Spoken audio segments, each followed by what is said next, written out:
મિત્રો, આજના આધુનિક યુગમાં મોટાભાગના લોકો આપણા દેશના સંસ્કારો અને આધ્યાત્મિકતાથી દૂર જઈ રહ્યા છે.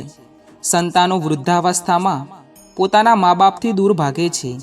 ઘર પરિવારમાં કંકાસ અને કલેશ રહે છે. સાસુ અને વહુના ઝઘડા હોય છે કે પછી ભાઈ ભાઈ વચ્ચે દુશ્મની. આ બધા પાછળનું મૂળ કારણ છે આપણા સંસ્કારો. તો મિત્રો, આજનો વિડીયો અંત સુધી નિહાળજો. આ વિડીયોને અંત સુધી જોવી જોઈએ, કેમ કે આ વિડીયો પૂરો જોવો એ આપણા સંસ્કારો છે. આ વિડીયો તમારી કિસ્મત ચમકાવી દેશે. નમસ્કાર, જય શ્રી કૃષ્ણ. સ્વાગત છે તમારું અમારી ચેનલ પર. મિત્રો, આજે આપણે આ વિડીયોમાં કેટલાક એવા પ્રશ્નોના જવાબો જાણીશું કે જે દરેક વ્યક્તિ માટે જાણવું જરૂરી છે.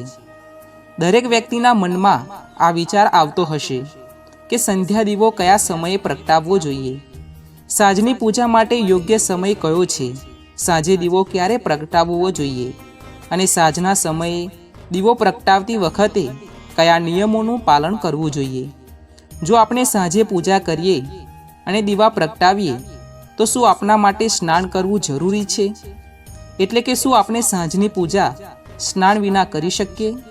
અને આપણે પૂજા કરતી વખતે કેટલા દીવા પ્રગટાવવા જોઈએ જેથી ઘરમાં સુખ અને સમૃદ્ધિનો વાસ રહે? મિત્રો, એવું કહેવાય છે કે દીવો કરવો ખૂબ જ શુભ છે. અંતે તમારા મનમાં આ પ્રશ્ન પણ આવશે કે કઈ જગ્યાએ દીવો પ્રગટાવવો જોઈએ અને એવો કયો મંત્ર છે કે જે બોલવાથી આપણા ઘરની બધી જ મુશ્કેલીઓ દૂર થઈ જાય છે? કેવી રીતે દીવો પ્રગટાવવાથી જ આપની દરેક મનોકામના પૂર્ણ થઈ શકે છે? તેથી મિત્રો, આજનો વિડીયો ખૂબ જ જ્ઞાનવર્ધક અને સમજવા લાયક બનવાનો છે. તથા આ વિડીયો જે પણ અંત સુધી જોશે તેના માટે આ વિડીયો આશીર્વાદરૂપ સાબિત થઈ શકે છે. ભગવાન સામે દીવો પ્રગટાવવો અને આખરે દીવો પ્રગટાવવાનો નિયમ શું છે? આજના વિડીયોમાં અમે તમારા બધા જ પ્રશ્નોના જવાબ આપવાના છીએ, જેના જવાબો માટે તમે ઈચ્છુક છો. મિત્રો, અમે તમને શાસ્ત્રો અનુસાર માહિતી આપવાનો પ્રયત્ન કરીશું. તેથી જો તમારે આ બધા પ્રશ્નોના જવાબ મેળવવા માગતા હોવ તો મિત્રો, વિડીયોને અંત સુધી જોતા રહેજો તથા વિડીયોને લાઇક અને શેર કરી દેજો. તથા ચેનલ પર નવા હોય તો આપણી ચેનલને સબસ્ક્રાઈબ જરૂરથી કરી દેજો. તો મિત્રો, સૌ પ્રથમ આપણે વાત કરીશું કે દીવો પ્રગટાવતી વખતે કે સાંજે પૂજા કરતાં પહેલાં સ્નાન કરવું જોઈએ. મિત્રો, જુઓ, શાસ્ત્રોમાં કહેવાયું છે કે પૂજામાં પવિત્રતા જરૂરી છે. તેથી આપણે પૂજા પહેલાં સવારે સ્નાન કરવું જોઈએ. મિત્રો, સવારની પૂજા સ્નાન વિના પૂર્ણ ગણાતી નથી, પરંતુ જ્યારે આપણે સાંજની પૂજા કરીએ છીએ ત્યારે આપણે આપણા હાથ, પગ અને મોં ધોવા ખૂબ જ જરૂરી છે. એ જરૂરી નથી કે તમે સ્નાન કરો, પણ હાથ, મોં અને પગ ધોવા ખૂબ જ જરૂરી છે. તમે ઈચ્છો તો કપડાં બદલી શકો છો, પરંતુ કપડાના બદલો તો કોઈ વાંધો નથી. મિત્રો, હા, પણ એક વાત તમને જરૂર કહીશું. જો તમે તમારી સાંજની પૂજા કરતાં પહેલાં અને સવારે પૂજા કર્યા બાદ શૌચાલયમાં પ્રવેશ્યા હોવ તો તમારે સ્નાન અવશ્ય કરવું જોઈએ. એકવાર જો તમે શૌચાલયનો ઉપયોગ ન કર્યો હોય અને ફક્ત તમારા બાથરૂમનો ઉપયોગ કર્યો હોય તો પછી તમે તમારા હાથ અને ચહેરા ધોઈ શકો છો અને સાંજની પૂજા કરી શકો છો. મિત્રો, આ તમને થોડું વિચિત્ર લાગશે, પરંતુ તે ફક્ત શાસ્ત્રોમાં જ કહેવાયું છે. મિત્રો, સાંજની પૂજામાં તમે સ્નાન કરો કે ન કરો તે જરૂરી નથી, પરંતુ તમારે તમારા હાથ, પગ અને મોં ધોવા જોઈએ. ત્યારે આ પૂજા તમારા માટે સફળ થશે. પછી તમારે દિવસ દરમિયાન પણ શુદ્ધતાનું ખૂબ જ ધ્યાન રાખવું પડશે. જેમ કે જ્યારે પણ તમે શૌચાલય અથવા બાથરૂમમાં જાઓ છો તો તમારે ત્યાં જ સ્પષ્ટીકરણ કરવું જોઈએ. મિત્રો, સાંજે હાથ, પગ અને મોં ધોઈને પછી પૂજા કરવામાં આવે તો તેનાથી ખૂબ જ શુભ ફળ મળે છે. મિત્રો, ઉદાહરણ તરીકે ઉનાળાના ગરમીના દિવસોમાં ઘણા વ્યક્તિઓ 2 ટાઈમ સ્નાન કરે છે, તેથી તે ખૂબ જ શુભ પરિણામ આપે છે. મિત્રો, હવે તમારો આગળનો પ્રશ્ન એ છે કે સાંજની પૂજામાં આપણે કયા સમયે દીવો પ્રગટાવવો જોઈએ. આપણે સમજી શકતા નથી કે સાંજની પૂજા વખતે દીવો પ્રગટાવવાનો સાચો સમય કયો છે. તો મિત્રો, જુઓ, જે પૂજામાં કરવામાં આવે છે તે પ્રદોષકાળમાં કરવામાં આવે છે, એટલે કે જ્યારે સૂર્ય આથમી રહ્યો હોય ત્યારે આપણે આપણા ઘરમાં દીવો પ્રગટાવવો જોઈએ. તમારા મનમાં એક પ્રશ્ન થતો હશે કે આપણે કેટલા વાગે દીવો પ્રગટાવવો જોઈએ? તો જુઓ મિત્રો, દરેક ઋતુમાં સાંજના સૂર્યાસ્તનો સમય અલગ અલગ હોય છે. જેમ કે શિયાળો હોય તો 5:30 વાગે સૂર્ય આથમી જાય છે. ઉનાળાની ઋતુમાં સૂર્યાસ્તનો સમય 6:30 વાગ્યાનો છે, જ્યારે 7 વાગ્યા સુધીનો હોય છે. મિત્રો, ક્યારેક એવું બને છે કે ઉનાળામાં 7:30નો સમય પણ સૂર્યાસ્તનો સમય લે છે. મિત્રો, દરેક સમયનું હવામાન બદલાય છે, એટલે આપણને એક જ સમય રાખવો બહુ અઘરું થશે. આપણે દીવો પ્રગટાવી શકીશું નહીં. તેથી તમારે હંમેશા ધ્યાન આપવું જોઈએ કે જ્યારે પણ તમે સાંજનો દીવો કરો છો તો હંમેશા જ્યારે સૂર્યાસ્ત થાય છે ત્યારે તમારે દીવો પ્રગટાવવાનો છે. તો મિત્રો, હવે તમારા મનમાં એ પણ પ્રશ્ન થતો હશે કે તમારે સાંજના સમયે કેટલા દીવા પ્રગટાવવા જોઈએ?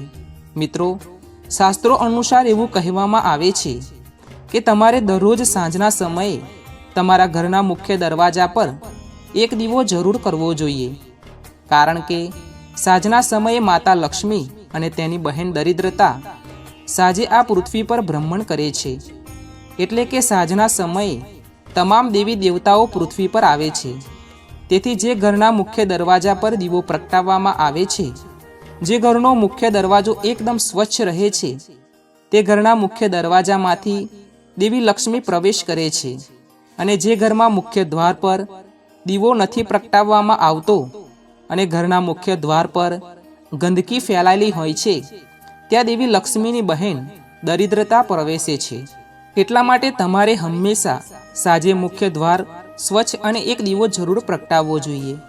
અને હા મિત્રો, જ્યારે તમે દીવો કરો છો ત્યારે ઘરના મુખ્ય દરવાજે દીવો પ્રગટાવતી વખતે તમારે દીવા નીચે થોડા ચોખા રાખવા જોઈએ.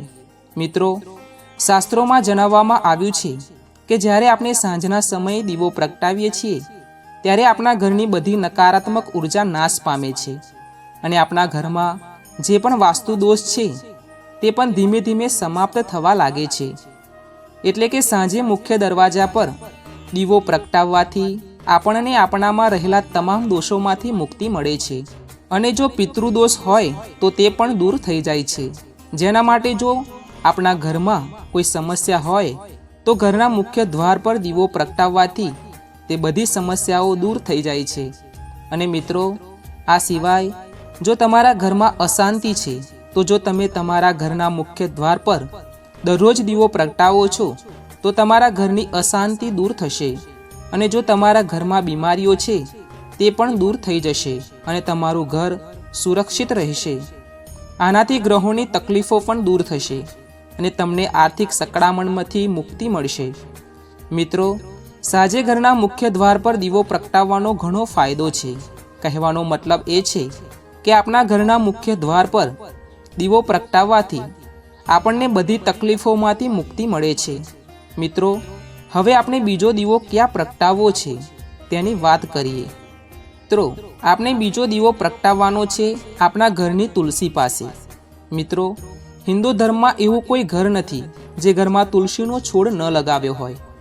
શાસ્ત્રોમાં કહેવાયું છે કે જે કોઈ સાંજે તુલસીના છોડ પાસે અંધારું રાખે છે તેના ઘરમાં હંમેશા દરિદ્રતા રહે છે અને તેના ઘરમાં ક્યારેય સુખ સમૃદ્ધિ નથી આવતી. અને જો વ્યક્તિ સાંજના સમયે પોતાના ઘરમાં તુલસી પાસે દીવો પ્રગટાવે છે તો તેના ઘરમાં દેવી લક્ષ્મીનો વાસ હંમેશા રહે છે અને તેની સાથે દેવી લક્ષ્મીનો પણ વાસ રહે છે. ભગવાન નારાયણનો પણ ઘરમાં વાસ રહે છે. મિત્રો, તમારે સાંજના સમયે માતા તુલસી પાસે દીવો જરૂરથી પ્રગટાવવો જોઈએ. મિત્રો, તમારા ઘરના ઉત્તર પૂર્વ ખૂણામાં, એટલે કે તમે તમારા ઘરમાં જ્યાં પણ હોવ ત્યાં મંદિર બનેલું છે. ઘરના મંદિરમાં એક દીવો જરૂર પ્રગટાવવો જોઈએ. મિત્રો, તમે તમારા ઘરમાં દરરોજ 2-3 દીવા પ્રગટાવો, પછી શાસ્ત્રોનો વિશ્વાસ કરો. ઘરની બધી સમસ્યાઓ ધીમે ધીમે ખતમ થવા લાગશે. તમારા ઘરમાં કોઈ સમસ્યા નહીં રહે. મિત્રો, મને આશા છે કે આજનો વિડીયો તમને પસંદ આવ્યો હશે. મિત્રો, અંતમાં એક વિનંતી છે કે આ વિડીયોને લાઈક શેર કરી દેજો તથા ચેનલને સબસ્ક્રાઈબ કરી દેજો. મળીશું હવે એક નવા વિડીયો સાથે. જય શ્રી કૃષ્ણ. રાધે રાધે.